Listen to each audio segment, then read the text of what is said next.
سيدنا ومولانا محمد وعلى آله وأصحابه ومن تبعهم بإحسان إلى يوم الدين. أما بعد. Alhamdulillah di sore hari ini kita bisa melanjutkan pelajaran atau pengajian Ramadan bahas kitab Syarah Hadits Jibril karya Husain bin Muslim. Salawat dan salam semoga senantiasa jadi kepada Nabi Muhammad SAW beserta para sahabat dan juga para pengikutnya sampai hari kiamat. Sebelum kita memulai pembahasan kitab, mari kita membaca dan mengirimkan Al-Fatihah kepada penulis kitab ini dan juga kepada guru kita. Mudah-mudahan ilmu kita bermanfaat dan diberkahi oleh Allah Ta'ala dan dunia saleh dan kehidupan Al-Fatihah.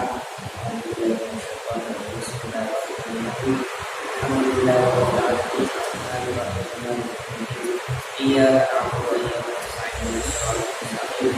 Shiratal ladzina an'amta 'alaihim ghairil maghdubi 'alaihim waladdallin. Baik, pembahasan kita kemarin sampai kepada rukun Islam yang kedua.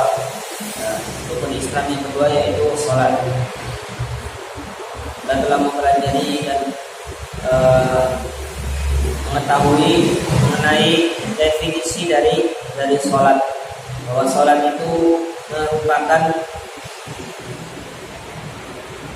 ibadah yang diawali dengan takbiratul ihram dan diakhiri dengan salam.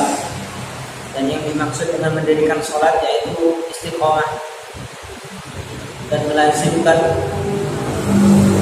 pelaksanaan ibadah sholat pada waktunya dan memenuhi semua rukun serta syaratnya.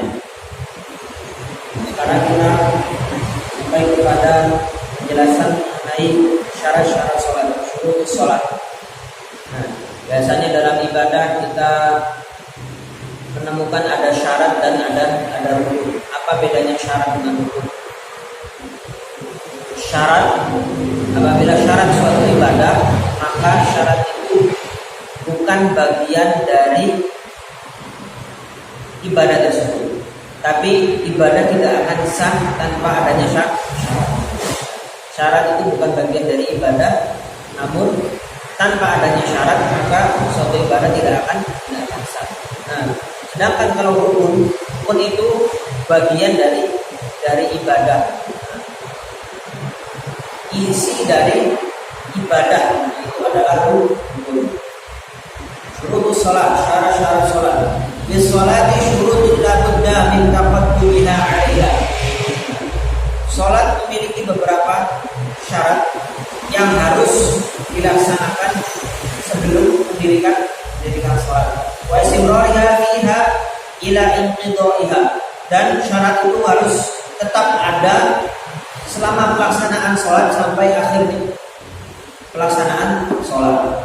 Kami syurutiha, di antara syarat-syarat sholat at-taharatu 'anil hadatsain, suci dari dua hadas, hadas kecil dan hadas besar. Ay al-asghar wal akbar. Wa taharatu 'anil najasah, suci dari najis. Nah, suci dari najis. Apa bedanya hadas dengan najis?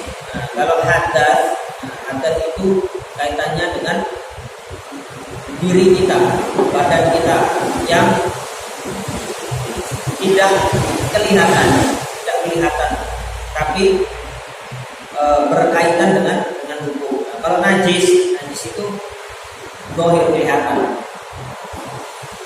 Nah, itu kaitannya tidak hanya dengan diri tapi juga badan, pakaian, tempat dan sebagainya. Jadi suci dari hadas kecil dan besar dan suci dari najis.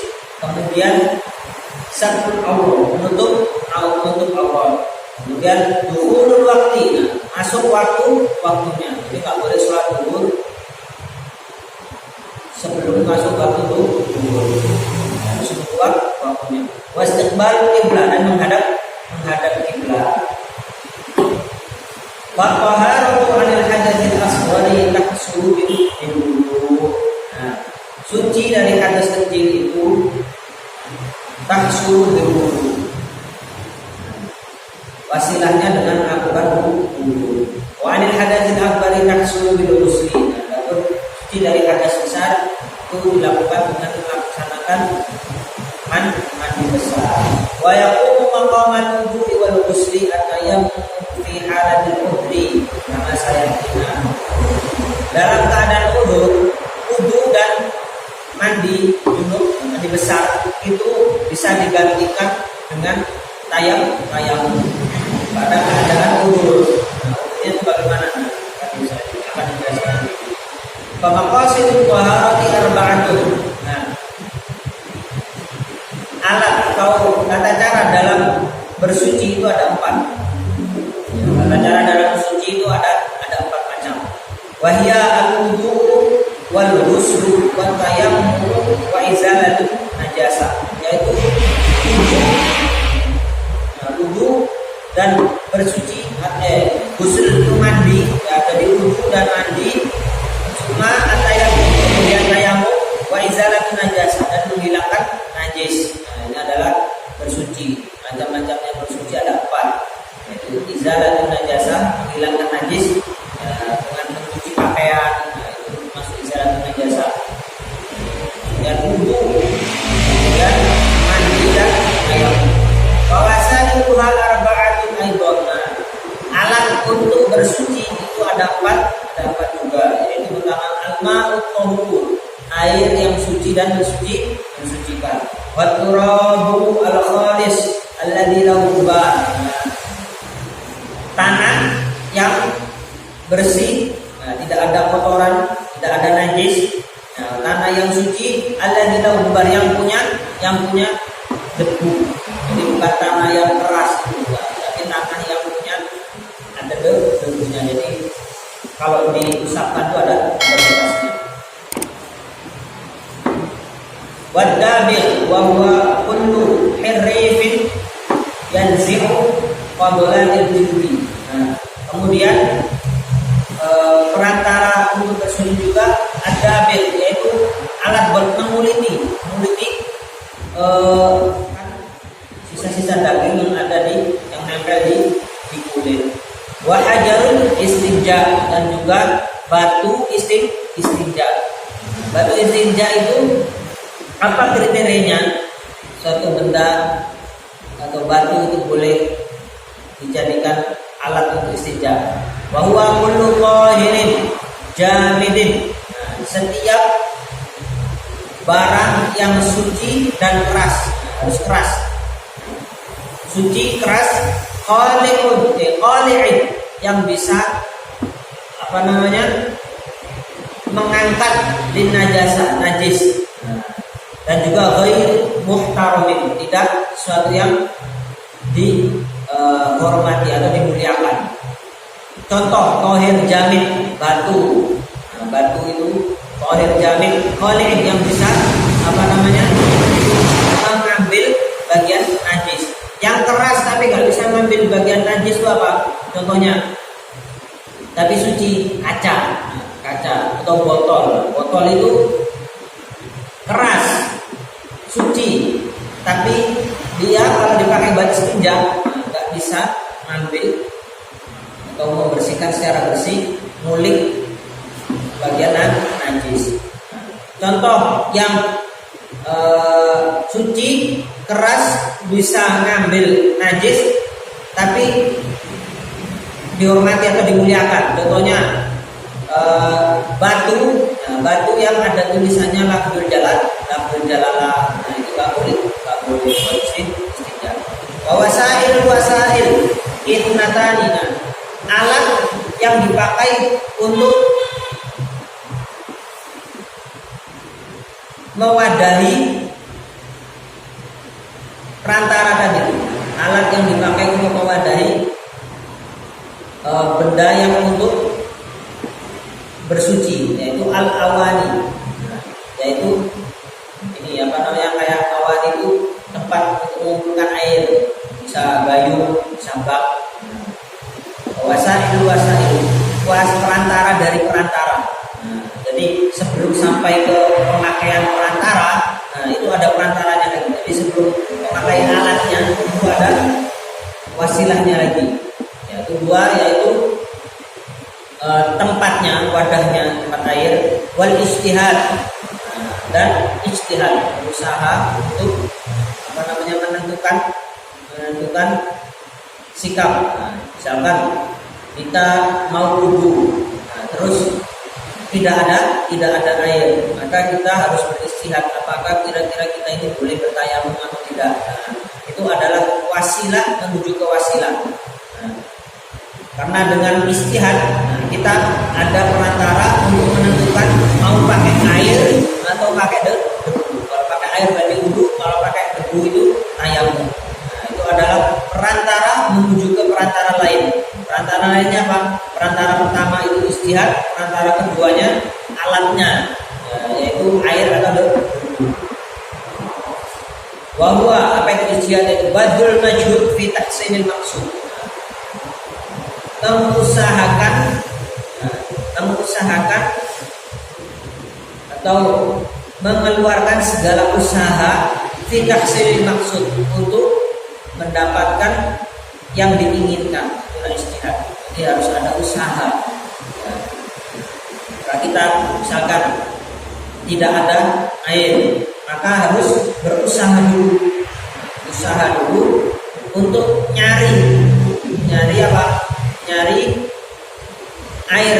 Nah, sebelum kita menentukan bakal mau tayamum atau tetap wudu. Nah, jadi harus beristihad, usaha dulu.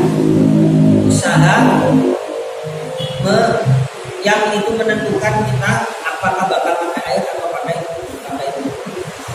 wudu. Perantara dari perantara. Nah, air itu alat untuk membersihkan. Nah, untuk alat itu bisa nyampe ke badan kita, itu kan ada alatnya lagi. Nah, kalau wasail apa wadahnya, gayungnya, nah, itu namanya wasail.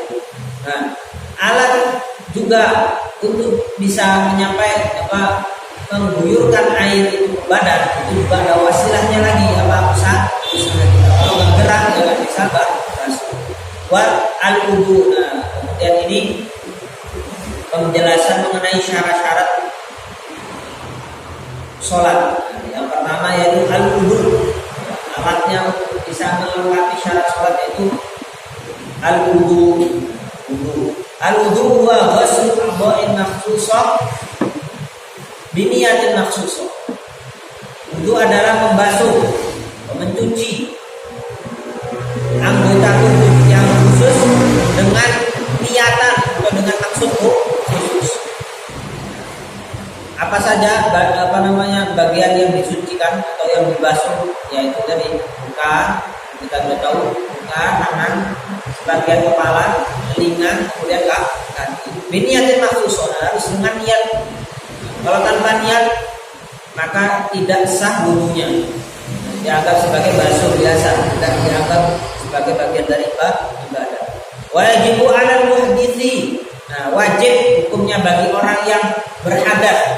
Idza arada sholatan, kalau ingin melaksanakan sholat, au tawafan atau ingin tawaf. Nah, jadi di antara cuci dari hadas kecil itu syaratnya bukan hanya menjadi syarat dari sholat, tapi juga syarat untuk melaksanakan tawaf.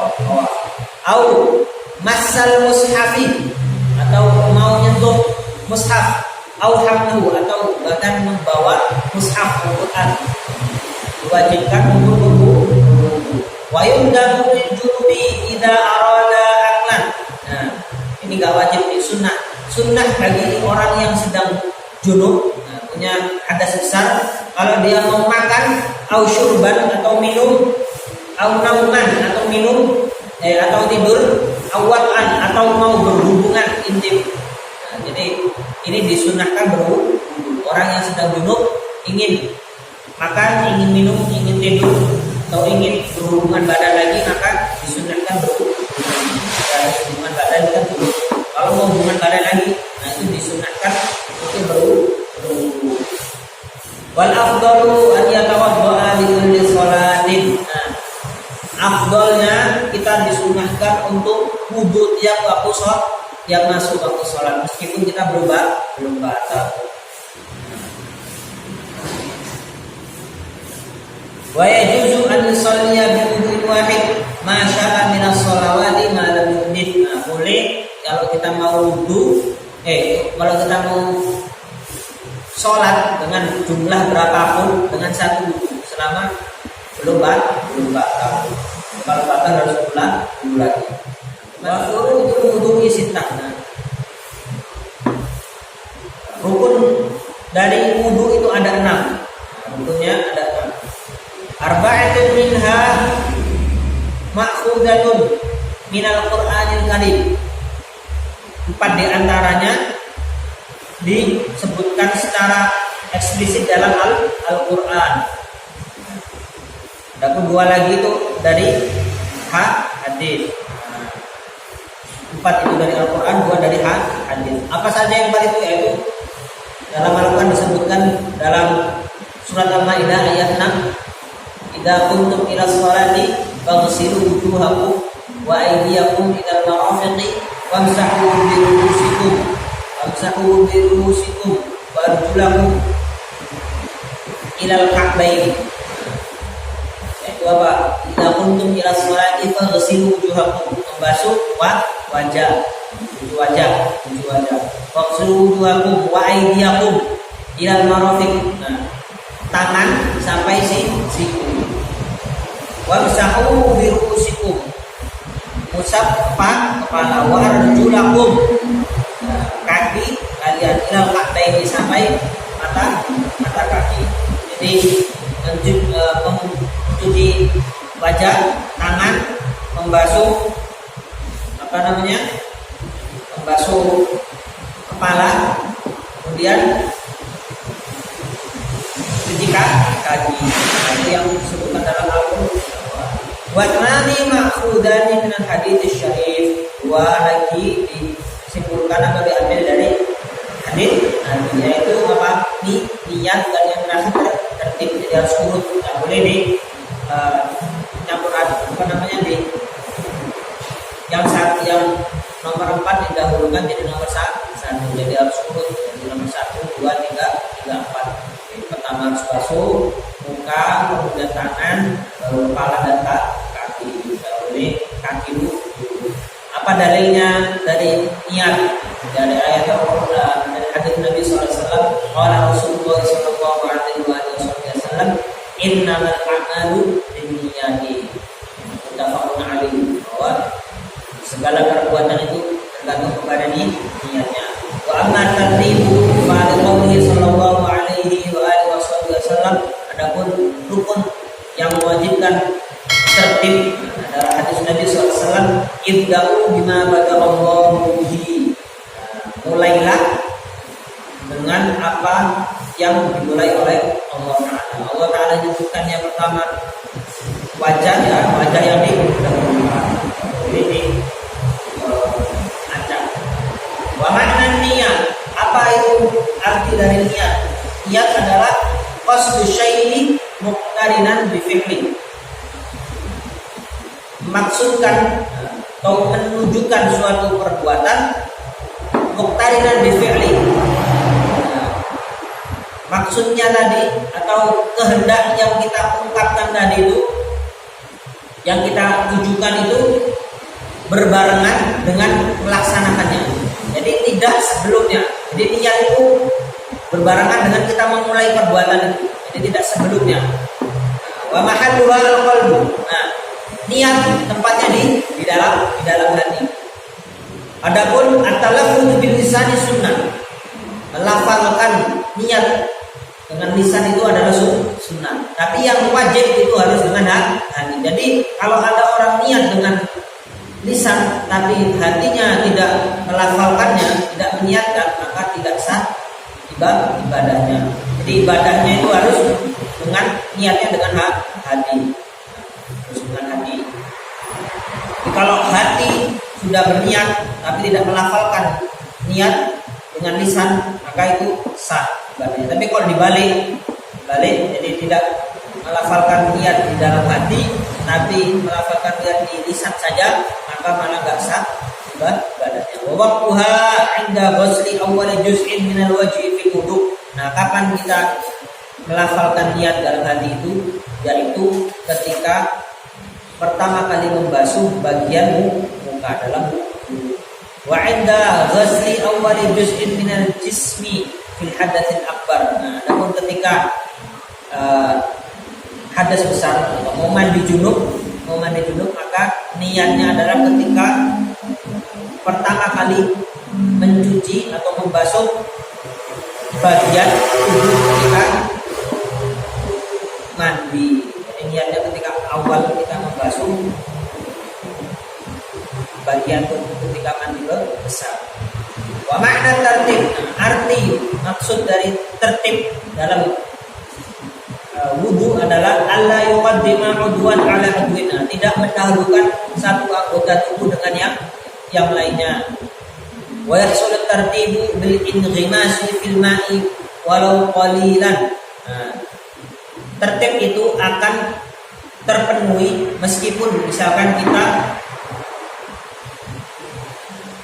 masuk ke dalam air.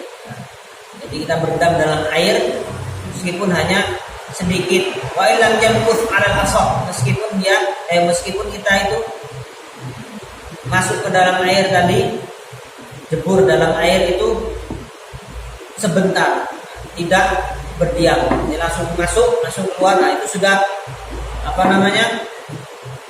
tertibnya terpenuhi. Jadi sah orang misalkan mau wudu, dia masuk ke kolam langsung, asalkan dia niat. Saya niat dulu. Ketika masuk tuh kalau itu wudu pas bareng dengan dia masuk. Nah, itu sah wudunya. Dan menurut para ulama telah terpenuhi rukun tertib. Kaifiyatul wudu'i wa adabu.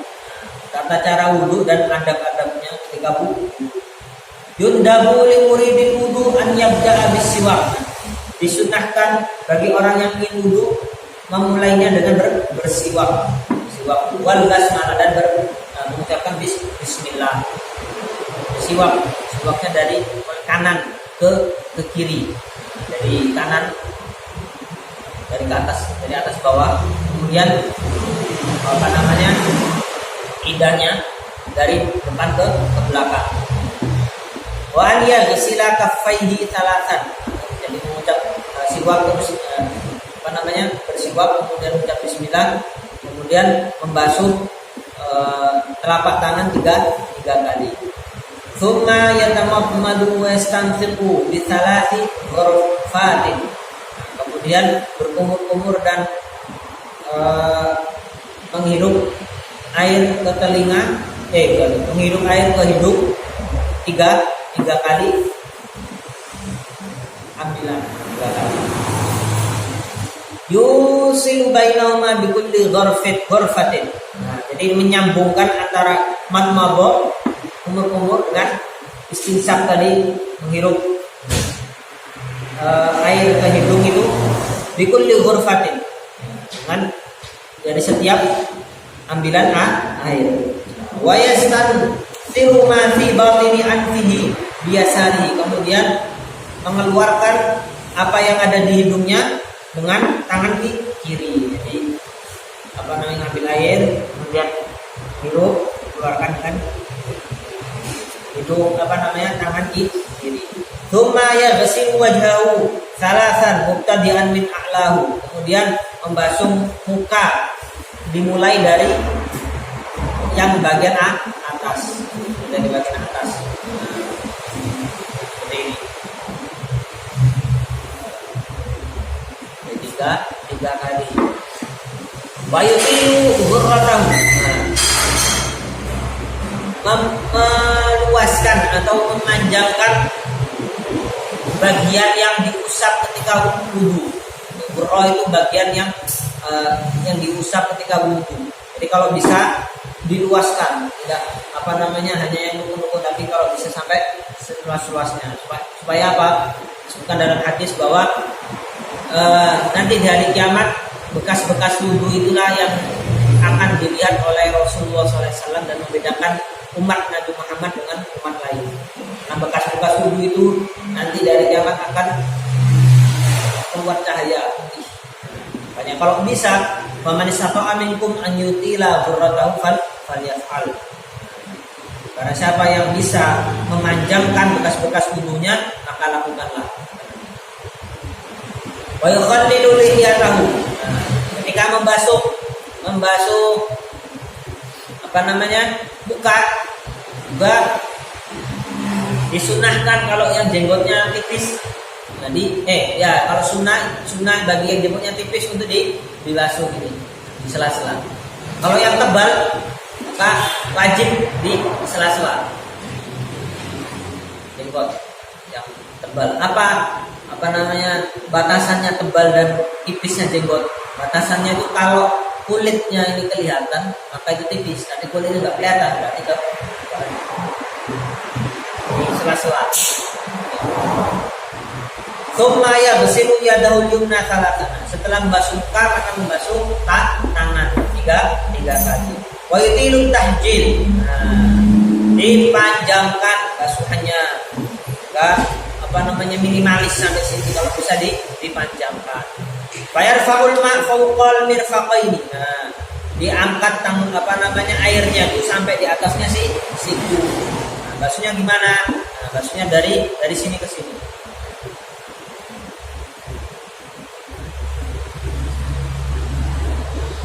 Wa ghayaluhu ilal katif. Kalau bisa bahkan disebutnya dalam kitab ini batasannya sampai ke bahu. Tsumma yaghsilu yadahu al-yusra kadzalika. Kemudian membasuh tangannya yang kiri seperti yang kanan. Wa yukhallilul asabi'a yadayhi bitashbih. Juga disunahkan menyela-nyela jari tangannya kayak mijit-mijit ini, terus kemudian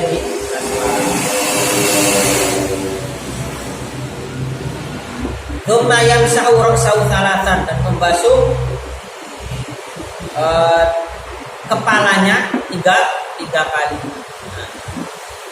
Yang wajib itu minimal tiga helai rambut yang tidak keluar dari batas kepala. Jadi yang tengah sini 3 helai itu yang wajib. Tapi sunnahnya dibasuh semua kepala, bagian kepala. Basuhnya dari mulai depan ke belakang terus ke depan lagi. 1, 2, 3. Kalau ini udah semuanya kebasuh kena. Depan, belakang, samping kena.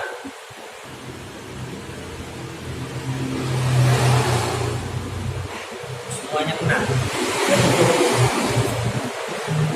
Sunahnya semua kepala. Bayangkan usaha sabi'i ala muqaddami ra'sina. Menaruh jari-jarinya di kepala bagian depan seperti yang saya tuturkan tadi. Wa yadhabu biha ila al-qafau. Kemudian setelah dari depan tadi dibasuh ke belakang, bagian belakang. Tsumma yamsahu udunaihi. Kemudian setelah basuh kepala maka disunahkan, bukan rukun ya. Ini bukan rukun dari rukun, yaitu disunahkan membasuh kedua telinga. Zahirahuma wa batinahuma salatan bima'in jarid. Telinga bagian luar dan telinga bagian dalam basuh dengan air tiga kali. Tsumma yaghsilu rijlahu al-yumna salatan. Kemudian membasuh kakinya tiga kali. Wa yutilu tahjilna, memanjangkan basuhannya. Fayarfa'ul ma' fawqal ka'baini. Kalau bisa basuhannya itu sampai di atas mata kaki. Wa ghayalu ila rukbataini. Batasnya itu kalau bisa sampai dengkul.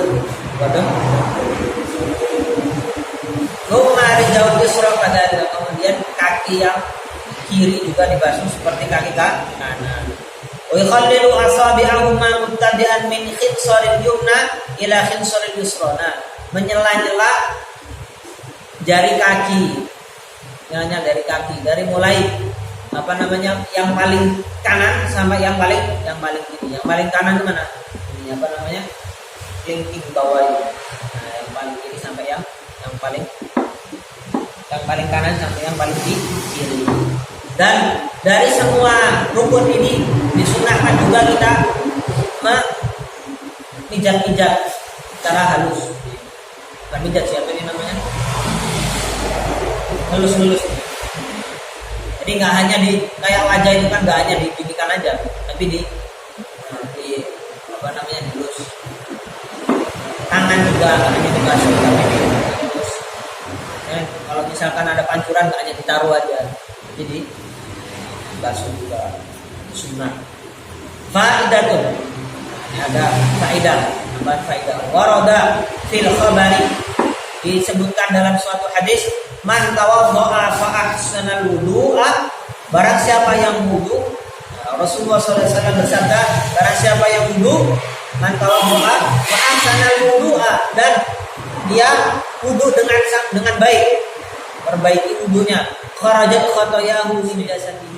Warawa Abu Daud, diriwayatkan oleh Imam Abu Daud bahwa Rasulullah SAW bersabda, man tawaddo'a fa ahsanal wudu'a, barang siapa yang wudu kemudian melaksanakan wudunya dengan baik, tsumma shalla rak'ataini la yasjudu fihima.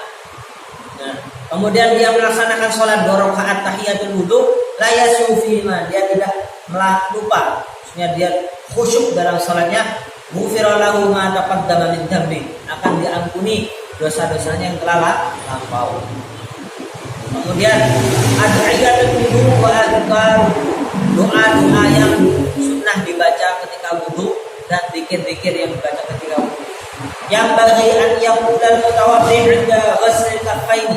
Nah, disunnahkan bagi siapa yang wudu dan ketika membasuh, di awal itu kan kita disunnahkan membasuh 2 telapak tangan dulu kan. Nah, itu disunnahkan membaca doa, Allahumma inni as'aluka al-yumna wal barakah wa a'udzu bika minasyu'ni wal halakah. Allahumma inni as'aluka al-yumna wal barakah wa a'udzu bika minasyu'ni wal halakah. Sudah 3 kali.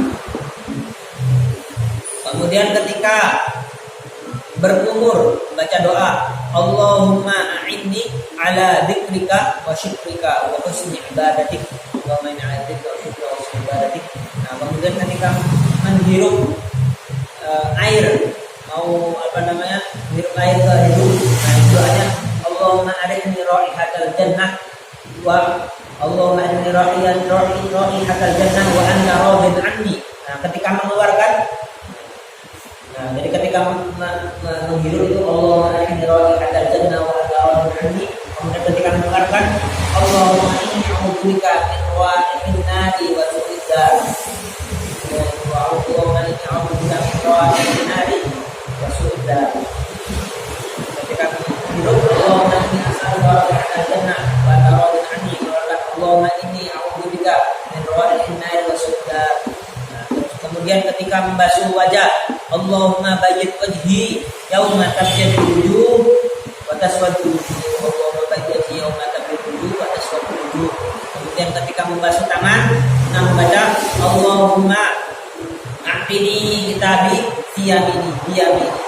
Allahumma a'tini kitabi bi yamini wa hasibni hisaban yasira. Allahumma a'tini kitabi bi yamini wa hasibni hisaban yasira. 3 kali. Kemudian ketika membasuh tangan kiri, Allahumma la tu'tini kitabi bi shimali wala min wara'i dhahri. Allahumma la tu'tini kitabi bi shimali. Allahumma la tu'tini kitabi bi shimali wala min wara'i dhahri. Kemudian kita ketika membasuh kepala, Allahumma harim sya'ri wa bashari 'alan nar. Allahumma harim sya'ri wa bashari 'alan nar. Dan ketika membasuh telinga, Allahumma ij'alni minal ladzina yastami'una al-qawla fayattabi'una ahsana. Allahumma ij'alni minal ladzina yastami'una al-qawla fayattabi'una ahsana. Kemudian ketika membasuh kaki. Allahumma tabbit qadami 'ala sirati yauma tazillul aqdam. Allahumma tabbit qadami 'ala sirati yauma tazillul aqdam. Wa yaqulu ba'da al-faraghi min al-wudu'. Setelah wudu sunahkan menghadap kiblat dan mengangkat kedua tangan membaca doa asyhadu an la ilaha illallah wahdahu la syarikalah wa asyhadu anna muhammadan abduhu wa rasuluh. Allahumma ij'alni minat tawwabin waj'alni minal mutatahhirin waj'alni min ibadikas shalihin. Subhanakallahumma wa bihamdika asyhadu an la ilaha illa anta astaghfiruka wa atubu ilaik. Wa sallallahu ala sayyidina Muhammad wa alihi wasallam. Itu aja. Jadi kenal baik wajah ibadikas shalihin. Subhanakallahumma wa bihamdika asyhadu an la ilaha illa anta astaghfiruka wa atubu ilaik. Wa sallallahu ala sayyidina Muhammad wa alihi wasallam.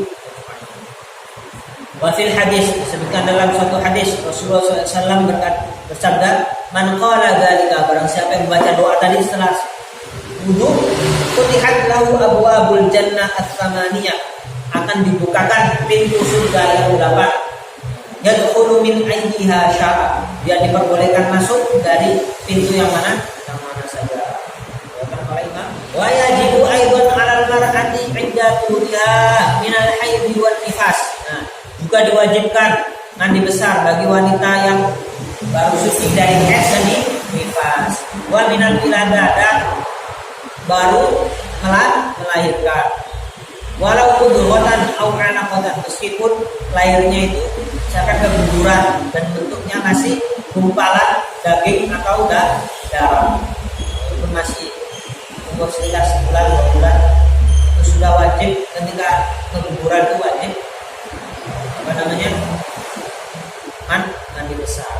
Wa yusannul ghuslu li sholatil jumu'ati. Nah, disunnahkan mandi kalau ingin atau hendak menghadiri sholat Jumat. Wa fi yaumil aidaini, dan ingin menghadiri sholat Id. Wal istisqa, juga ketika hendak melakukan sholat istisqa. Wal khusuf. Nah, ketika hendak sholat gerhana bulan atau gerhana matahari. Waliman ghassala mayitan. Nah, disunnahkan juga mandi bagi orang yang sehabis memandikan mayit. Nah, itu sunnah setelahnya dia mandi. Walil kafiri idza aslama, orang yang baru mukallaf disunnahkan mandi. Walil majnuni wal mughma'ani idza afaqa, juga orang yang gila yang baru sadar. Orang gila baru sadar ya sembuh, maka sunnah mandi. Wal mughma'ani, orang yang baru sadar dari pingsan. Wa afdaluha ghusl Jum'ah.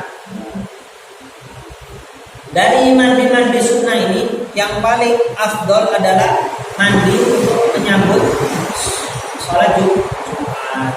Wa yadkhulu mulai disunnahkan mandi di hari Jumat, disunnahkannya mulai dari terbit fajar. Kita masuk waktu subuh. Jadi kalau sebelum sholat subuh itu belum mendapatkan kesunahan dari sunnah sholat mandi Jumat.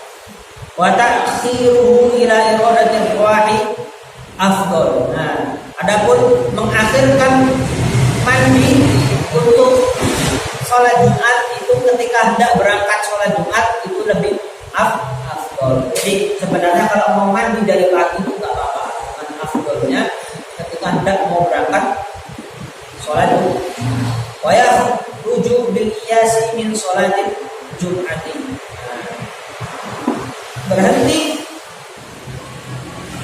kesunahannya untuk sholat kesunahan mandi untuk sholat Jumat itu selesai ketika kapan? Ketika orang sudah pulang dari sholat Jumat. Furudul ghusli wa sunanuhu. Nah,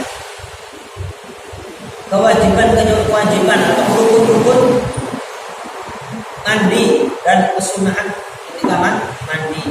Furudul ghusli, rukun-rukun mandi. Awalan, yang pertama, ta'minu jami'il air, tidak terkecuali. Nah, hati-hati, biasanya ada yang sering terlupa. Antaranya apa?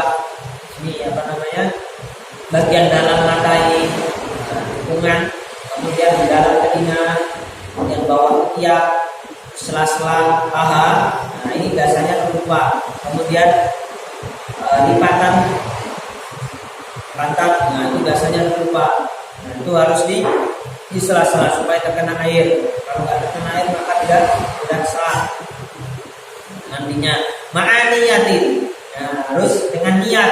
Nah, maka dari termasuk hukum dari mandi adalah niat, kemudian membasuh semua badan. Niatnya raf'il hadatin akbari, niatnya untuk mengangkat hadas besar. Au faradil ghusli, atau meniatkan untuk mandi wajib. Wa yajibu isalul ma'i ila batin sya'ril katif. Nah, wajib membasuhkan air ke dalam sela-sela rambut bagian dalam yang lembab. Jadi semua harus terbasuh. Wa ma tahta kulfatil aqlaf, dan bagian dalam bagian dalam dari kulit kemaluan kalau dia tuh belum disunat. Kalau belum disunat maka bagian dalamnya harus terbasuh. Wa tajibu izalatun najasati awwalan in kanat ainiyah walam tazul bi ghuslatin wahidah. Nah, wajib sebelum kita memulai mandi besar atau mandi wajib, itu wajib kita menghilangkan najis yang nempel di badan.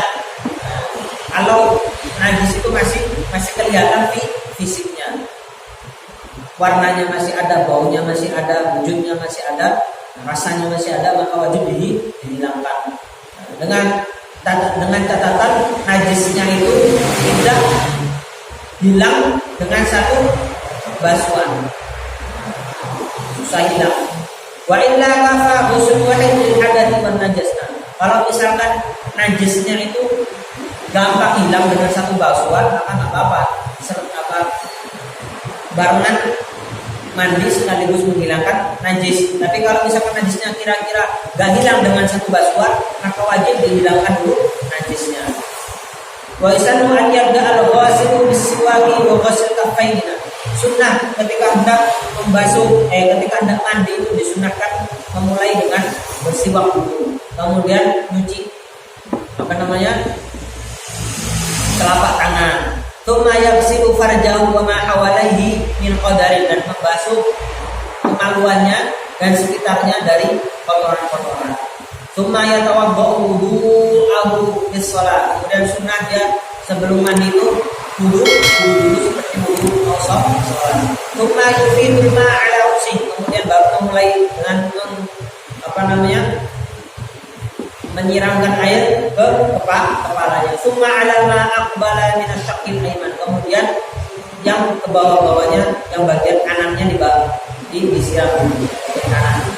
Kemudian baru tsumma 'ala ma adbara min, kemudian bagian belakang. Jadi kepala sebagian tubuh yang kanan, kemudian belakang, baru yang kiri.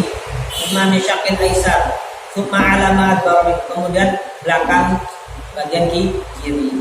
Yukarriru dzalika kullahu 3 marrat. Nah, itu diulangi 3 kali.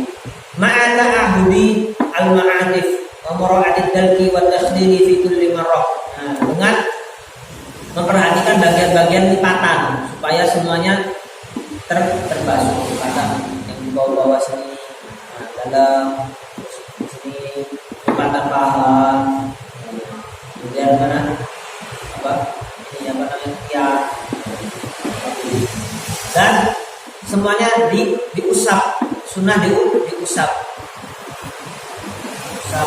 di sela-sela supaya semua terbasuh. Wafil hadithi, bahwa setiap rambut kita itu mengandung junub, tak perlu dibasuh. Faghsilu asy-sya'ra, maka cucilah atau basuhlah rambut. Wanqul basyar, dan bersihkanlah zahir kita. Rawahu Abu Dawud. kira cukup sampai sini pembahasan kita. Dan semoga kita bermanfaat kita, dan mudah-mudahan kita semua diampuni dosanya dan diterima semua amal ibadah kita. Dan solehkan sifat al-Fatihah. Dan Ihdina shiratal mustaqim shiratal ladzina an'amta 'alaihim ghairil maghdubi 'alaihim waladdallin. Assalamualaikum